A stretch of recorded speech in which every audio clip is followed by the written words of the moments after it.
യേശുവിൽ പ്രിയരെ, ഈശോമിശിഹായ്ക്കും സ്തുതിയായിരിക്കട്ടെ. പ്രിയമുള്ളവരെ, ഇന്ന് ദിവ്യത്താഴത്തിൽ നമ്മൾ വിചിന്തനം ചെയ്യാനായിട്ട് ആഗ്രഹിക്കുന്നു. ഏറ്റവും പ്രധാനപ്പെട്ട മനുഷ്യത്തിലെ ഏറ്റവും പ്രധാനപ്പെട്ട ഒരു കാര്യമാണ് ഇന്നത്തെ വചനത്തിലൂടെ നമ്മൾ വിചിന്തനം ചെയ്യാനായിട്ട് ആഗ്രഹിക്കുന്നത്. അവർ യേശുവിനെ വള്ളത്തിൽ കയറ്റുവാൻ ആഗ്രഹിച്ചു. അവർ എത്തിച്ചേരേണ്ട ലക്ഷ്യസ്ഥാനത്ത് അവരെത്തിച്ചേരുകയും ചെയ്തു.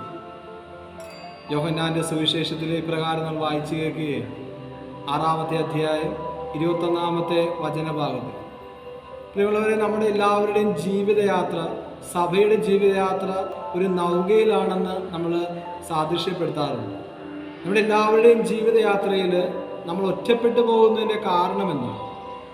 നമ്മൾ ഈ ലോക ജീവിതത്തിലായിരിക്കുമ്പോൾ എല്ലാവരെയും ക്രമീകരിച്ച് ഒന്നിച്ചു കൂട്ടുവാനായിട്ട് സഭാജീവിതം നയിക്കുന്ന മേലധികാരികളൊക്കെ ഒന്നിച്ചു കൂട്ടുവാനായിട്ട്, ഈ സഭാസമൂഹത്തെ ഒന്നിച്ചു കൂട്ടുവാനായിട്ട് അവരുടെ കാര്യപ്രാപ്തിയിൽ നിന്നുകൊണ്ട്, അവരുടെ കഴിവിൽ നിന്നുകൊണ്ട്, ശാരീരികമായ അവരുടെ അവസ്ഥയിൽ നിന്നുകൊണ്ട് ലോകത്തിൻ്റെതായ എല്ലാവിധ അധികാരത്തോടു കൂടെ അവർ ഒന്നിച്ചു കൂട്ടാനായിട്ട് ആഗ്രഹിക്കുന്നു.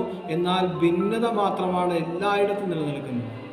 പക്ഷെ ഒന്നിച്ചു കൂട്ടുവാൻ, ഐക്യത്തോടെ കൊണ്ടുപോകാനായിട്ട് സാധിക്കുന്നില്ല. അതോടൊപ്പം തന്നെ എത്തിച്ചേരേണ്ട സ്വർഗീയ അവകാശത്തിലേക്ക് എത്തിച്ചേരുവാനത് സാധിക്കുന്നില്ല. ഇന്നത്തെ വചനം പറയുകയാണ്, ഒന്നാമതായിട്ട് അപ്പോസ്തല പ്രവർത്തനത്തിൽ നമ്മൾ 1-ാമത്തെ വായനയിൽ, നമ്മൾ ശനിയാഴ്ച ദിവസം 1-ാമത്തെ വായനയിൽ വിചിന്തനം ചെയ്യാൻ വേണ്ടി പോകുന്ന വചനഭാഗത്തിൽ ഇപ്രകാരം നമ്മൾ വായിച്ചു കേൾക്കുകയാണ്. അവർ ഈ ഒരു ശുശ്രൂഷയുടെ, കർത്താവിനെ ശുശ്രൂഷിക്കുന്നതിനേക്കാൾ ഉപരി ഭക്ഷണമേശകളിലേക്ക്, തങ്ങളുടേതായ ജീവിതചര്യകളിലേക്ക് അവരുടെ ശ്രദ്ധ തിരിഞ്ഞപ്പോഴേക്കും അവിടെ പിറുപിറുപ്പുണ്ടാകുകയാണ്, അവിടെ വലിയ പ്രശ്നങ്ങൾ ഉണ്ടാകുകയാണ്. പക്ഷെ ആ പ്രശ്നത്തിൽ അവർ ഏറ്റെടുക്കുന്ന, ദൈവത്തിൻ്റെ മുമ്പിൽ പ്രാർത്ഥന ഏറ്റെടുക്കുന്ന ഒരു കാര്യം എന്ന് പറയുന്നത്, അതിനു വേണ്ടിയിട്ട് ഡീക്കന്മാരെ അവർ ശുശ്രൂഷാ പട്ടത്തിലേക്ക് അവരെ സ്വീകരിക്കുകയും ഡീക്കന്മാരെ തിരഞ്ഞെടുക്കുകയും, അവിടെ പറയുന്ന വചനത്തിൽ ഏറ്റവും പ്രധാനപ്പെട്ടായിട്ട് പറയുന്ന ഒരു കാര്യം എന്ന് പറയുന്നത്, വിശ്വാസവും പരിശുദ്ധാത്മാവും നിറഞ്ഞവരെയാണ് ആ ഒരു പട്ടത്തിലേക്ക് തിരഞ്ഞെടുക്കപ്പെടുന്നത്. പ്രിയമുള്ളവർ, അതേപോലെ തന്നെ നമ്മൾ വചനത്തിലേക്ക്, സുവിശേഷത്തിലേക്ക് കടന്നു വരുമ്പോൾ സുവിശേഷത്തിൽ നമ്മൾ കാണുന്നൊരു കാര്യം, ഈശോ ഇല്ലാത്ത ആ നൗകയിൽ അവർ യാത്ര തിരിക്കുമ്പോൾ ശക്തമായ കൊടുങ്കാറ്റും ശക്തമായ തിരമാലകളും ആ ഒരു നൗകയെ, ആ ഒരു വള്ളത്തെ ആഞ്ഞു പിടിക്കുമ്പോഴേക്കും ഈശോ വെള്ളത്തിനുമേൽ നടന്നു വന്ന് 30-60 സതയോൻ ദൂരത്തിലായിരിക്കുന്ന അവരുടെ വള്ളത്തിലേക്ക്, കടലിലേക്ക് ഈശോ നടന്നു വന്ന്, കടലിന് മീതെ നടന്നു വന്ന് ഈശോയെ കണ്ടപ്പോൾ അവർ ഭയപ്പെടുകയാണ്. ഈശോയെ കണ്ട് ഭൂതമാണെന്ന് വിചാരിക്കുകയാണ്. ഈശോ പറയാണ്, ഭയപ്പെടേണ്ട എന്ന് പറയുമ്പോൾ, ഞാനാണ് ഭയപ്പെടേണ്ട എന്ന് പറയുമ്പോൾ, അവർ ഈശോയെ ആ ഒരു നൗകയിലേക്ക് കയറ്റുവാനായിട്ട് ആഗ്രഹിക്കുന്നു. ആ നൗകയിൽ കയറ്റുവാൻ ആഗ്രഹിക്കുന്ന നിമിഷം തന്നെ യോഹന്നാൻ അപ്പോസ്തലൻ പറയുകയാണ്, ആ സുവിശേഷകൻ പറയുകയാണ്, അവർ ലക്ഷ്യം വെച്ചിരുന്ന സ്ഥലത്ത് അവരെത്തിച്ചേർന്നു.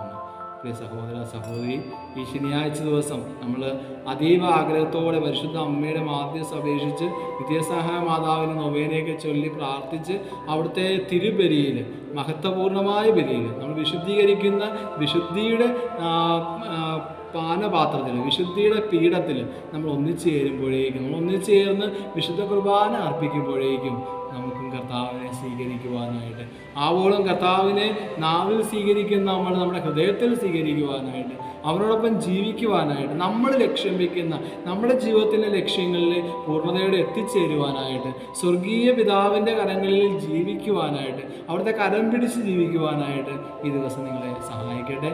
അമ്മയുടെ മാധ്യസംരക്ഷണത്തിലേക്ക് നിങ്ങളെ സമർപ്പിക്കുന്നു. നിസ്സഹായ മാതാവിൻ്റെ മാധ്യസംരക്ഷണത്തിലേക്ക് നിങ്ങൾ സമർപ്പിച്ച് പ്രാർത്ഥിക്കുന്നു. അതുപോലെ തന്നെ സഭാസമൂഹത്തെ എല്ലാവരെയും, വിട്ടുപോയിരിക്കുന്നവരെയും, വഴിതെറ്റിപ്പോയിരിക്കുന്നവരെയും, തെറ്റായ ചിന്തകളിലായിരിക്കുന്നവരെയും, ആശയങ്ങളിൽ ഭിന്നതയിലായിരിക്കുന്നവരെയും ഒക്കെ, സഭയോട് ശത്രുതയിൽ ജീവിക്കുന്നവരെ ഒക്കെ അമ്മയുടെ മാധ്യസംരക്ഷണത്തിലേക്ക് സമർപ്പിക്കും. ലോകത്തെ മുഴുവനെ സമർപ്പിച്ച് പ്രാർത്ഥിക്കുന്നു. എല്ലാവരെയും വിശുദ്ധ അമ്മയുടെ മാധ്യസംരക്ഷണം വഴി സ്വർഗീയ പിതാവിൻ്റെ സകലവിധ വാഗ്ദാനങ്ങളാലും എല്ലാവരെയും നിറയ്ക്കണമെന്ന് പ്രാർത്ഥിക്കുന്നു. പിതാവിൻ്റെയും പുത്രൻ്റെയും പരിശുദ്ധാത്മാവിൻ്റെയും നാമത്തിൽ ആമേൻ.